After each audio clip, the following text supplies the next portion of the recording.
All right, everybody, good morning. We're going to get started here. In accordance with the Open Meetings Act, the Texas Government Code, Chapter 551, and the public notice published by the Texas Secretary of State, this in-person meeting of the Commission on State Emergency Communications is hereby called to order on November 20th, 2024. It is 10 a.m. The first order of business we have is to certify our quorum. At this time, we have all commissioners present with the exception of Richard Muscat and Vaughn Washington. Do I hear a motion to excuse those two commissioners? There's a motion and a second. All those in favor say aye. Aye. Any opposed say nay. The ayes have it. At this time, we will turn to Andrew for future meeting dates. Thank you. So we have a quorum set for January 28th of 2025. That is a different day of the week. I believe it's a Tuesday, so just a little reminder there, but that is the only date that we could get this room actually booked for. So a little bit of a change there. And then Karen will be working with commissioners to get a date for March. Super deal. And I think given the issues we've had on locking down this room and what have you, Karen, I'd say let's go ahead and work on March and May. Just go ahead and get them locked down. That'll make it easier for everybody, because during the session, I know Chip is down here a lot and several of the rest of you have things going on too, so maybe that'll help just get it for everybody's schedule if we can. All right, well, at this time, we will move on to the public comment on our open agenda items. If anyone wishes to make a comment on a particular agenda item, you can do so by stating your name, and you'll be recognized to speak, or if you prefer, you can wait and make your comment when that specific agenda item is called. At this time, is there any public comments prior to those agenda items? There being none, we'll move on to our first agenda item, which is Andrew on agency operations, and I believe you've got a couple recognitions to make today. Good morning. Yes, we sure do. We have two very significant and special recognitions this morning. The first one being recognition of Joe Rogers, the Executive Director for West Central Texas Council of Government, and the second being Anita Pitt, 911 Manager for Brazos Valley Council of Governments. So I do know we have quite a handful of folks that want to provide some testimony and some comments. So I think what we'll do is go ahead and read the resolutions that we have here, the proclamations that we have into the record. We can do comment period at that point, just as a group, because I think some folks have stuff to say about both. So first up, we have Joe Rogers. Commission on State Emergency Communications in recognition of Joe Rogers. It is with gratitude that the Commission on State Emergency Communications extends its recognition and appreciation for your 28 years of dedicated service to 911. Your faithful and tireless efforts have significantly contributed to the success of the West Central Texas Council of Governments 911 program. Your commitment and dedication to the preservation and enhancement of reliable emergency communications meaningfully benefited your region and the citizens of Texas. Here signed November 20th, 2024. Anita Pitt, up next. The Commission on State Emergency Communications in recognition of Anita Pitt is with gratitude that the Commission on State Emergency Communications extends its recognition and appreciation for your 36 years of dedicated service to 911. Your faithful and tireless efforts have significantly contributed to the success of the Brazos Valley Council of Governments 911 program. Your commitment and dedication to the enhancement of emergency communications has dramatically benefited the state of 911 and the citizens of Texas. Here signed November 20th, 2024. So I think between the two of them, we got 64 years of service. That is quite impressive. Yeah.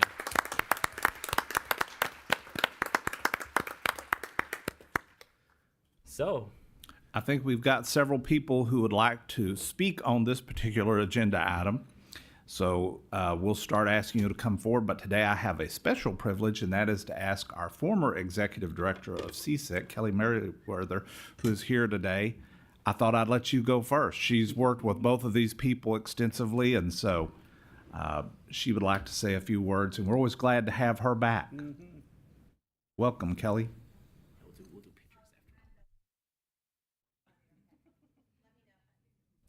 For the record, you'll need to state your name. Yeah, folks on YouTube. You can do either one.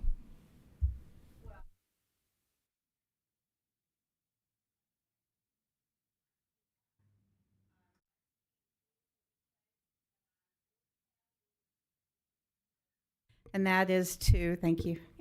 Did I say my name?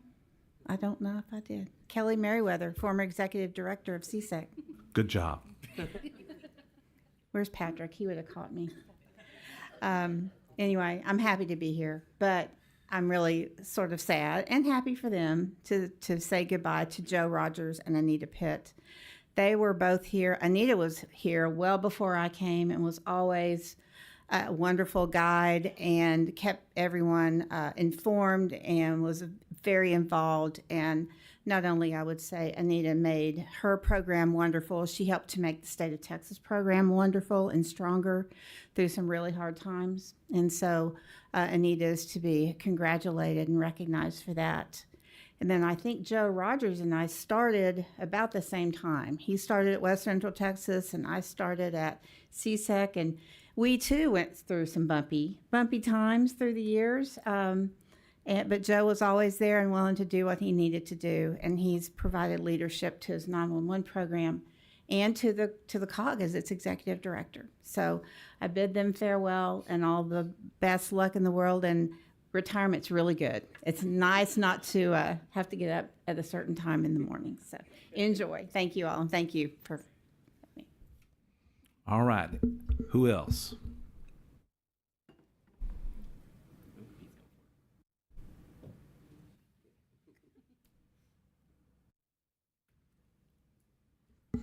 Good morning, Commissioners. I'm Pete Dela Cruz with Southeast Texas Regional Planning Commission.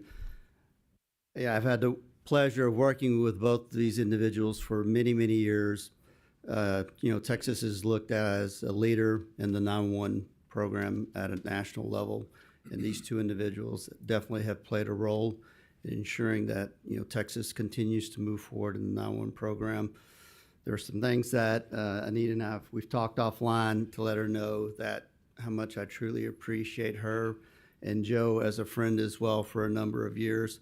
All I can say is I wish you the best in your retirement. Anita, I know you're going to sail off and play dominoes in 8 more states, I believe, and you'll have all 50.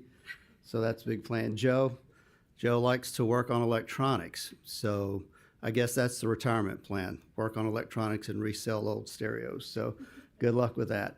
But I just wanted to say I love you both as friends, as peers, and the best of all in your retirement. Thank you so much. Heather? I'm Heather Barnes with the Commission on State Emergency Communications, and I have known Anita and Joe both for the last 15 years. So prior to my time coming to the agency, they were instrumental in my time when I worked at a COG in helping me understand at a COG perspective and what I needed to do. Anita, you have been a champion for 911 throughout the 15 years that I've known you, and you've kept CSEC on the straight and narrow, and you've helped keep COGS on the straight and narrow. And you've always pushed for improvement. You've pushed for improvement on those PPSs that we talked about earlier that you love, and you've pushed for improvement with technology. You've pushed for improvement with the program as a whole. And those will be hard shoes to fill. And we will definitely be working with you over the next few months to get any information from you that we can. Joe, 2 months. I know the date, so we'll be working from there. Joe, you have been one of the biggest supporters I've ever seen for a state program. And through some of the hard times, that has meant a lot to me, and it's meant a lot to others at CSEC. You've been a champion for public education. Your agency stepped up and took over the store when we were no longer able to have the store, so that others in the state were able to continue to have access to those items. So that's something that others may not know, but it's remembered and it's appreciated, and you will also be missed. So enjoy retirement. Russell Dvorsky, I think you have some comments from TARC, or on behalf of TARC. Thank you, Commissioners, members, and board members present.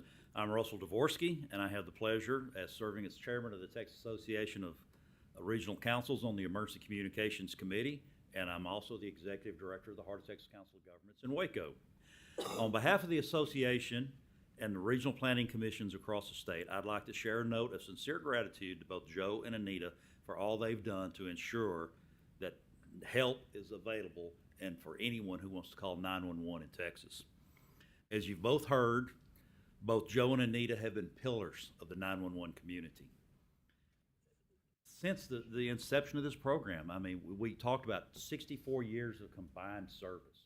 That's more service that those two people have given than I am old. And so I appreciate that fact.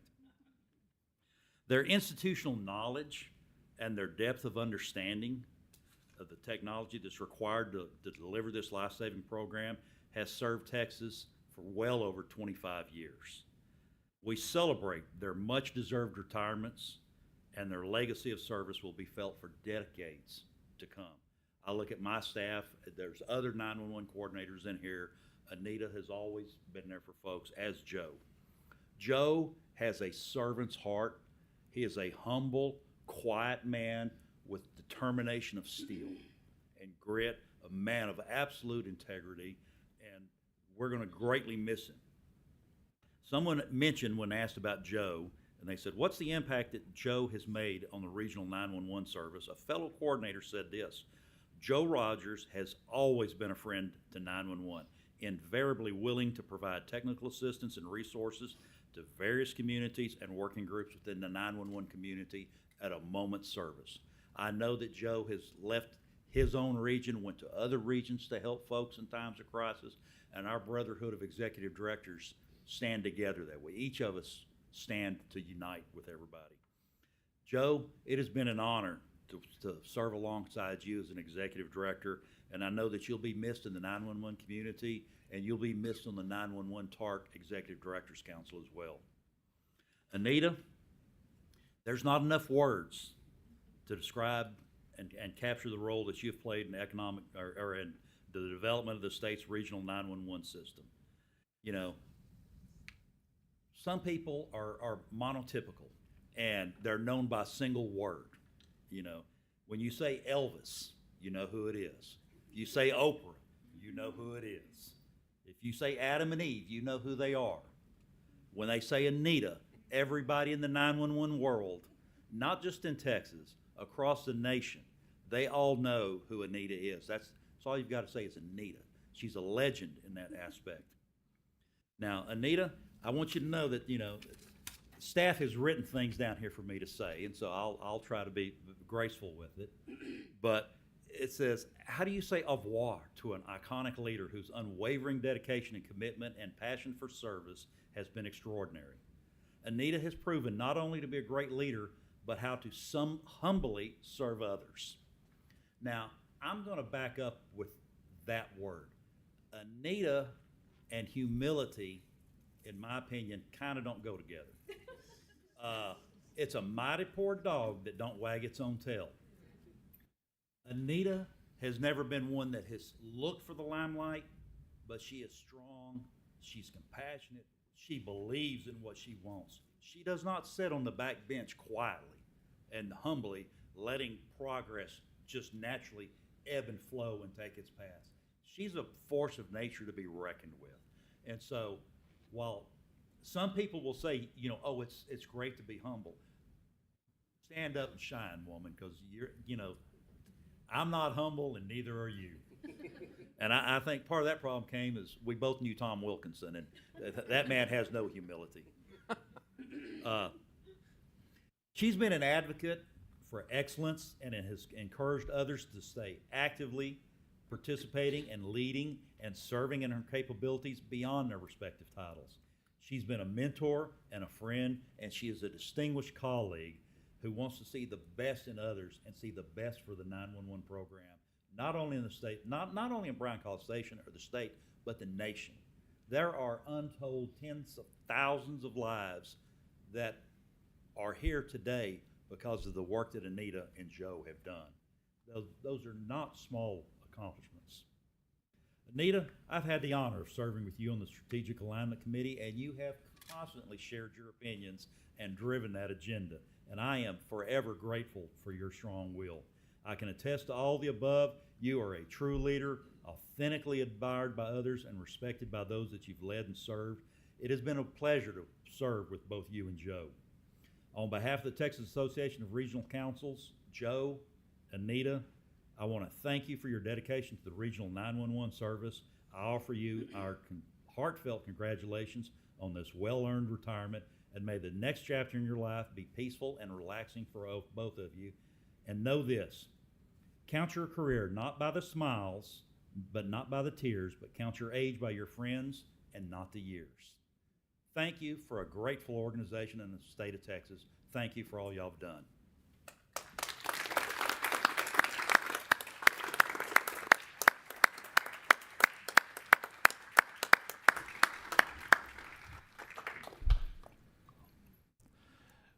Do we have anyone else wanting to make comments? I'll just say, as somebody who lived in the West Central Texas Council of Governments for a long time, Joe, I appreciate you on a very personal level.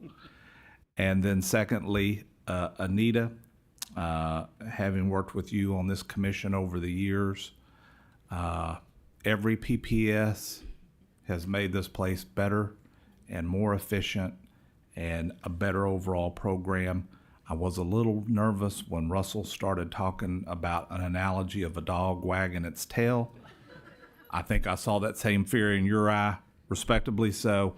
But when he said shine, woman, shine, he nailed it. So at this time, we want to bring the two of you up to do a couple of pictures. I want to invite all our commissioners and staff to participate in those pictures too, because we've all benefited from you. So at this time, we'll bring those up and do a quick photo op. And Kelly, as somebody who was here for 27 years with them, nearly 28, I think you ought to come up and be in the picture too, okay?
All right, Andrew, we are back to you with sub-item C1, the fourth quarter fiscal 2024 performance measures.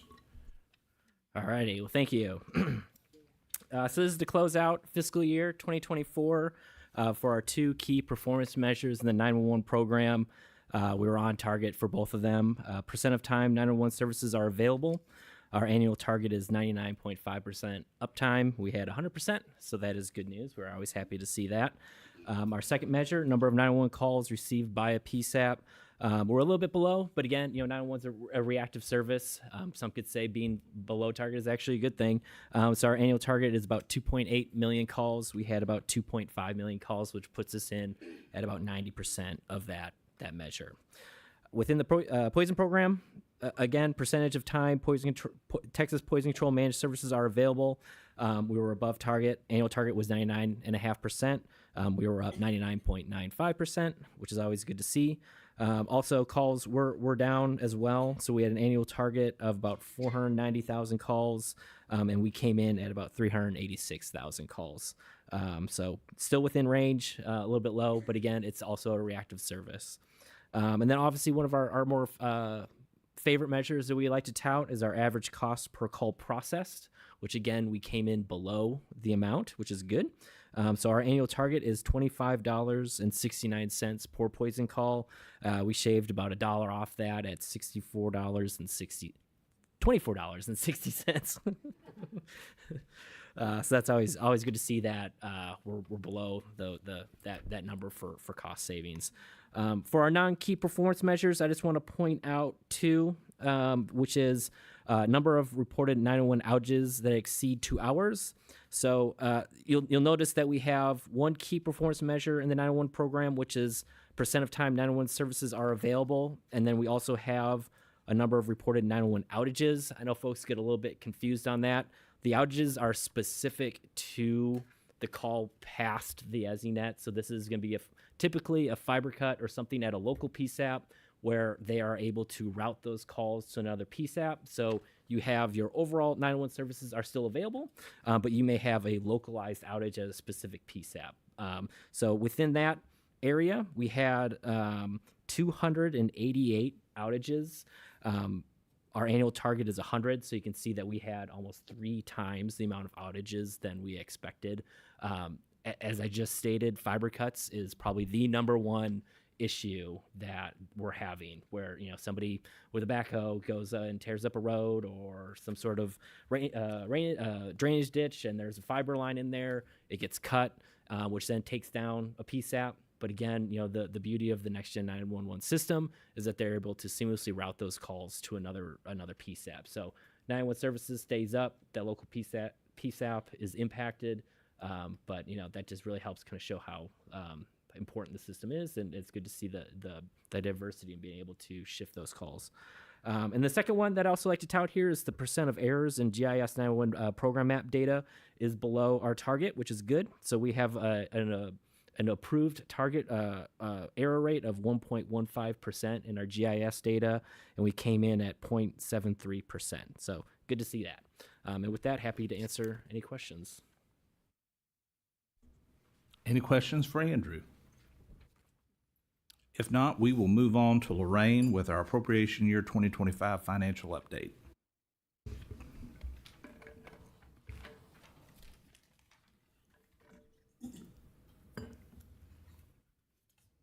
Good morning, Commissioners. My name is Lorraine Meek. I am your Chief Financial Officer.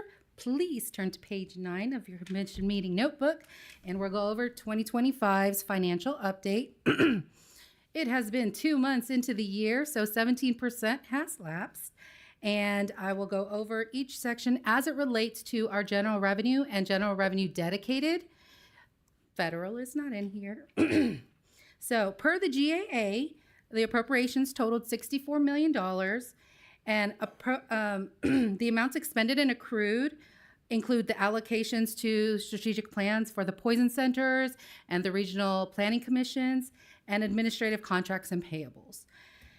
The available balance is 13% of the appropriations at $8.6 million, and of that available balance, 95% of it is relates to the 911 network operations and equipment replacement. In the second section is revenues. I'm going to speak to the total revenues column first, right in the middle.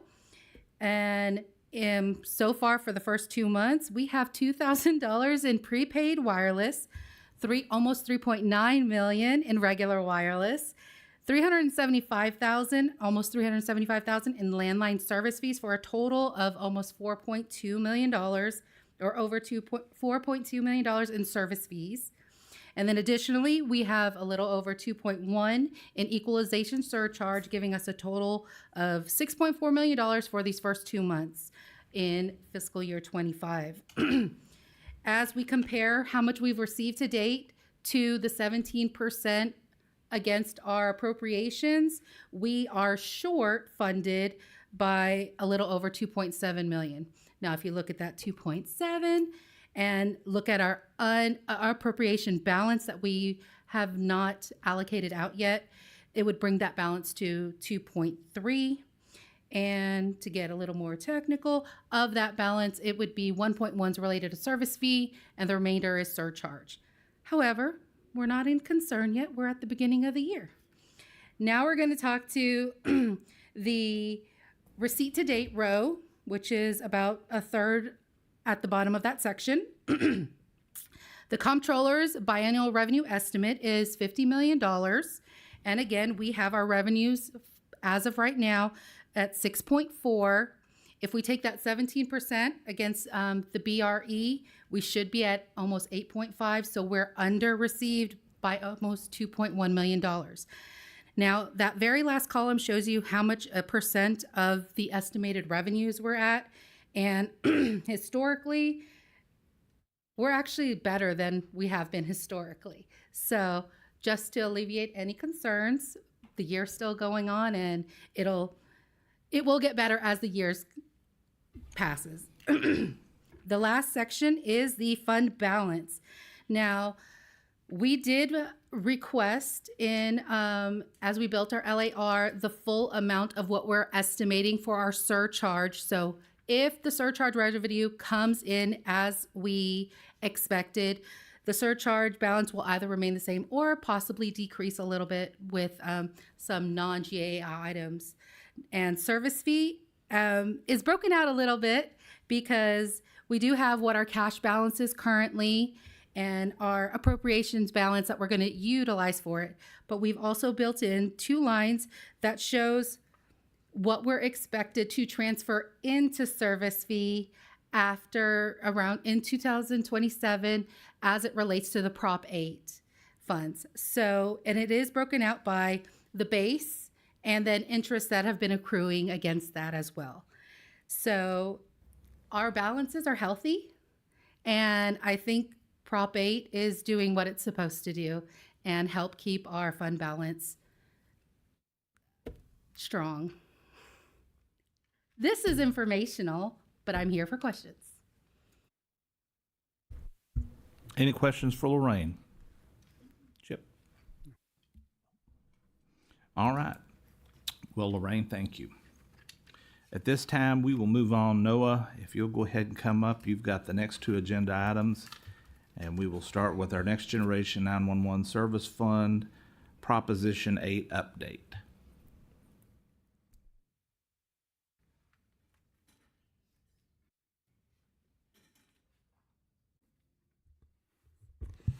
Good morning, Commissioners. For the record, my name is Noah Gilliam, the Director of Contracting and Purchasing, and I'm here to provide you with 2 updates, first of which is for Proposition 8, the state funding. Currently, we sit at 28 municipal communications districts and 27 Chapter 772s. That's a slight revision from what you have in your notebook there. Because the city of Ennis provided their certification for Prop 8 funding on the 13th, on the day that we printed. So I wanted to provide that update, so that gives us a total of 55 out of the 57. We're still waiting for the city of Kilgore. They did provide their certification to us, but it was unsigned, and I'm trying to get a signed copy of that for execution purposes, as well as waiting on Texas Eastern 911 for 772s. So right now that provides that we have distributed $133.8 million out of the 152 with, let's see. And you'll notice here for the reports that we require that we're most of these were due to us on that second report that's due by the 15th of October, based on folks' fiscal year. Quite a few folks had that September 30th end date. So the 41 you see there, the reason why we don't have all 55 is because some of the Chapter 772s actually are on a calendar year, fiscal year. So I'm waiting to receive those at that point in time. Let's see here. With that, do I have any questions related to Prop 8?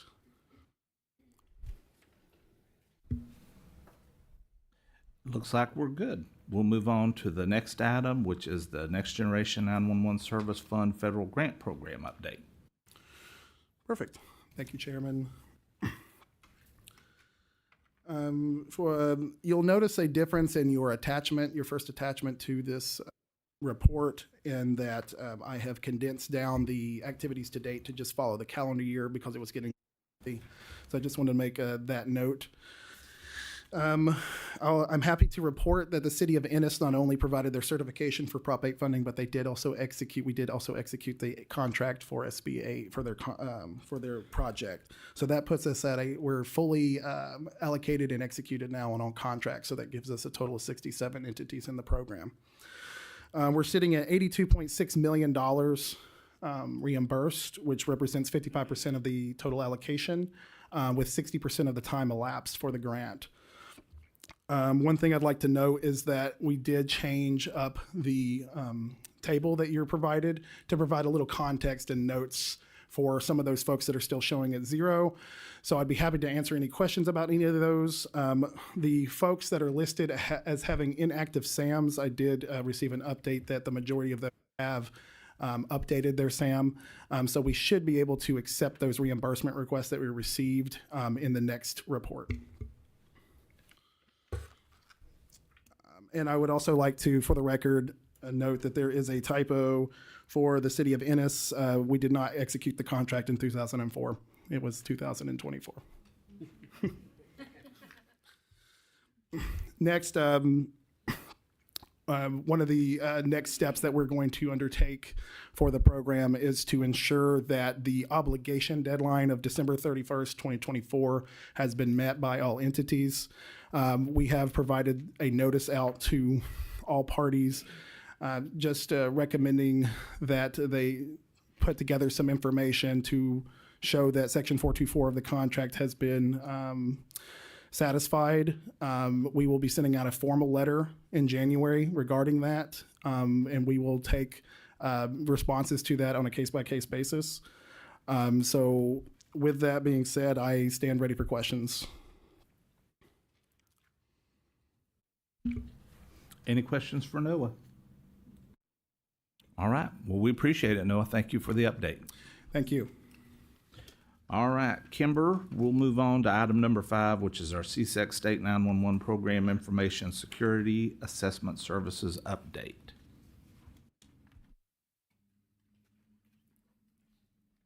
Good morning. So my name is Kimber Snoddy. I am the contract manager here at CSEC, and I'm here to provide an update on the 911 information security assessments. So as a reminder, CSEC is procuring for these services on behalf of the RPCs that are interested, and we are using DIR's Managed Services Program, which requires each RPC to set up an interlocal contract with DIR. So currently, we're in the process of either getting those remaining contracts executed, or we've actually initiated some services. So if you turn to page 22, that table will show you the status of each RPC that has joined in on using these services. And I actually have some updates on these numbers. So we had 17, and we now have 18 RPCs that will be joining. I think in our last commission meeting, we talked about the 3 outlying RPCs that had not posed an interest, and program has been working with them, so we were able to bring on South Texas Development Council. So we have 18 RPCs. Of those, we have a total of 15 that have executed their ILC, so that's a different number than what's presented here. And then of those 15, we actually have 8 that have requested their TCF assessment. And all 8 of them are on the schedule to initiate services. So they are working with AT&T, which is DIR's vendor.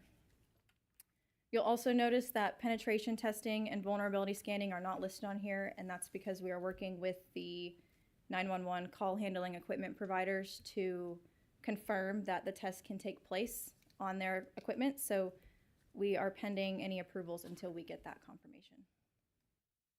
And this is informational only. I am here for questions. Any questions for Kimber? All right, thank you. All right, well, we will move on to our 911 service program. Jessica, I think you've got some strategic plan amendments for us. Good morning, Commissioners. My name is Jessica McLemore. I'm the 911 Program Manager. Please turn to page 23 for the request for general revenue. Staff is in receipt of 2 requests to amend approved strategic plans for FY25 with requests for general revenue. Heart of Texas is requesting $191,136 for a call handling project, and Texoma is requesting $31,412 for a current router project. Please note the amount reflected in the notebook is a typo. Separately, in anticipation of the upcoming biennium, staff has initiated 3 plan amendments for the replacement of call handling equipment in FY26 and include Concho Valley in the amount of $456,545, Middle Rio Grande in the amount of $830,169, and Nortex in the amount of $711,067. If the requested amounts are approved, there will still be about $8.3 million remaining in FY25. Additional allocation requests will be presented. Staff recommends that the Commission approve the strategic plan amendments for additional funding as presented in the staff report and authorize its Executive Director to revise and execute with each of the affected RPCs the recipient 911 cost summary. And I'm happy to answer any questions. Any questions? Would look for a motion then. So moved. Scrove seconds. There's a motion and a second. All those in favor say aye. Aye. Any opposed say no. The ayes have it. Those amendments are approved. Thank you, Jessica. And at this time, we'll move on to the poison control portion of our program. James, if you'll come forward, we're going to recognize the appointment by Texas Tech University Health Science Center of, I believe, their new program director for the Poison Control Coordinating Committee. Yes, sir. Good morning, Commissioners. For the record, my name is James Johnson. If you'll turn to page 27 of your Commission notebook, I'm going to be presenting the staff report to recognize the appointment of Ms. Veronica Farrar by Texas Tech Health Science Center and Texas Panhandle Poison Center to the Poison Control Coordinating Committee, or PC Cube. Health and Safety Code 771.008 establishes the PC Cube and its composition. The PC Cube bylaws establish that members will serve 6-year staggered terms. The Texas Panhandle Poison Center position was filled by Dr. Jeannie Shawhart, who resigned her position at Texas Tech on 4 October. Commission staff recommends that the Commission vote to recognize Ms. Farrar as the Texas Panhandle Poison Center member on the PC Cube to complete Dr. Shawhart's remaining term, which expires on 31 August 2025, and subject to your questions. Anyone have any questions for James? If not, then we would look for a motion to approve Mrs. Farrar to the Poison Control Coordinating Committee.